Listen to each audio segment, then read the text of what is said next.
లగే రహింగే మిత్రులారా ఇవాళ నేను ఒక్కటే మాట చెప్పదలుచుకున్నా ఈ జూబ్లీ హిల్స్లో గెలిపించండి అభివృద్ధి అంటే ఏందో నేను చూపిస్తా అభివృద్ధి ఎట్లా చేయాలో నేను చూపిస్తా వర్షాలు వస్తే మీ బస్తీలు మునిగినాయి నేను వచ్చిన మైత్రి వనంలో నేను వచ్చి బస్తీలు తిరిగిన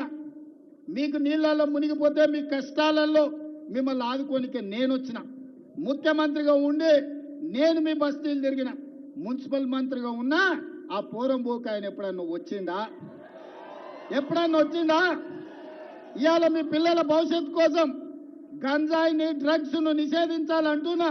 ఇవాళ గంజాయి డ్రగ్స్ గురించి ఆలోచన చేస్తే లాగులో తొండలిడ్చి కొడతా అని నేను అంటున్నా కానీ దీపావళి నాడు చిచ్చుబుట్లు కాల్చాల్సిన వాళ్ళు ఫామ్ హౌస్ల గంజాయి డ్రగ్స్తో దొరికితే వాళ్ళ మీద కేసులు పెట్టొద్దంటారు గంజాయి డ్రగ్స్తో దొరికినోడు రౌడీనా పేదల కోసం కష్టపడే నవీన్ యాదవ్ రౌడీనా ఒక్కసారి ఆలోచన చెయ్యండి ఇవాళ ఈ పోటీ జూబ్లీ హిల్స్కు పరిమితం కాదు ఇవాళ రాష్ట్రాన్ని 10 ఏళ్లు దోసుకొని రాష్ట్రాన్ని నిలువున పుంచి 1,00,000 కోట్లు కాళేశ్వరంలో మింగితే 3 ఏళ్ల కట్టుడు కూలుడు జరిగిపోయింది